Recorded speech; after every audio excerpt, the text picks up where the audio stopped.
Loué soit Jésus-Christ, sa paix soit avec vous.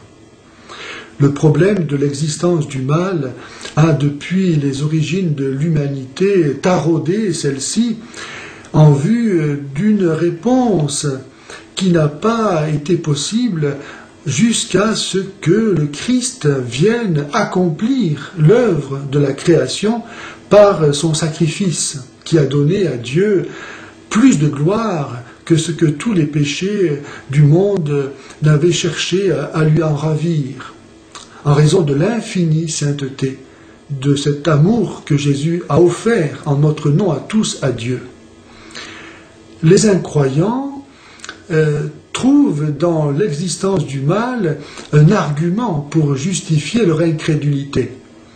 Selon eux, Dieu n'existe pas puisqu'il y a du mal dans le monde. Si Dieu existait, il ne pourrait pas y avoir du mal dans le monde, tant le mal est incompatible, impensable avec l'absolue sainteté de Dieu. Dieu, dans l'instant sans fin de son éternité, lorsqu'il crée le monde, dans cet unique instant de l'éternité qui lui permet de voir en même temps le jour où le monde a commencé, l'instant que nous vivons maintenant, et le jour où le monde, par exemple, finira, Dieu, dans cet instant, a bien vu que le mal allait arriver. Et à la différence des incroyants, il ne s'est pas soumis au mal en refusant de créer.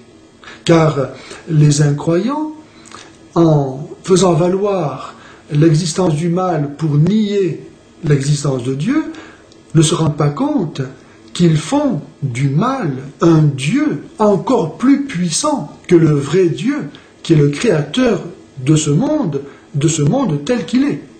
En effet, dans leur esprit, Dieu n'aurait donc pas dû créer le monde, puisqu'il allait y avoir du mal, et que cela est incompatible avec sa sainteté.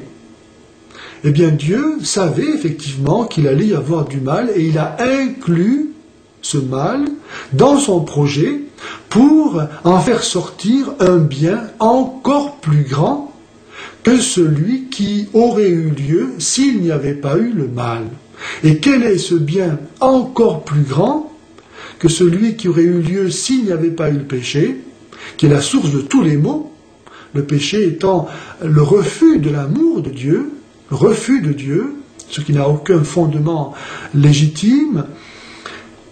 Ce bien encore plus grand, c'est l'absolue sainteté du sacrifice de Jésus, par lequel Dieu a détruit le péché, au point qu'il n'en reste plus rien. Dans la mort, Jésus a enfoui tous nos péchés, cause de tous les maux, et il les a donc détruits.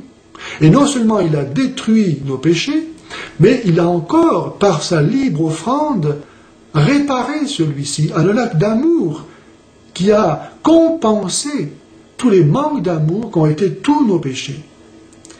Et non seulement il a détruit le péché, réparé celui-ci, mais il nous a donné une grâce encore plus grande que celle que nous aurions reçue si Adam n'avait pas péché. Autant le Christ est supérieur à Adam, puisqu'il est Dieu incarné, autant la grâce et la vie que nous recevons par le sacrifice de Jésus sont supérieures à la grâce et à la vie que nous aurions reçues par Adam innocent. Au point que nous pouvons même donc nous réjouir du péché, puisque grâce à lui, nous avons obtenu de l'infinie miséricorde de Dieu un bien encore plus grand. C'est ce que dit saint Paul dans l'Épître aux Romains, chapitre 5, verset 20, là où le péché a abondé, la grâce a surabondé. Et donc désormais, il résulte pour nous du péché une grâce. Et tout sert au bien de ceux qui aiment Dieu. Romains 5, 28. Désormais, tout sert au bien de ceux qui aiment Dieu, même nos péchés, ajoute saint Augustin, car ceux-ci Non pas que Dieu veuille le péché, Dieu n'a jamais voulu le péché, mais Dieu est assez puissant pour se servir du péché pour un bien encore plus grand, qui est sa miséricorde. Le péché nous sert à connaître un amour encore plus grand de Dieu pour nous.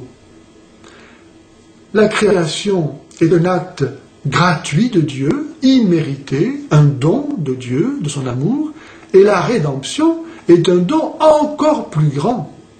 Tout est don de Dieu. Dieu n'était pas obligé de créer, il n'était pas obligé non plus de nous sauver, mais c'est un don que Dieu nous a fait et qui surpasse le premier, qui est l'œuvre de la rédemption, accomplie par le sacrifice de Jésus, en lequel donc s'explique comment Dieu a pu laisser le mal arriver. Dieu est tout puissant et le mal ne l'a pas empêché de créer. Gloire à Dieu.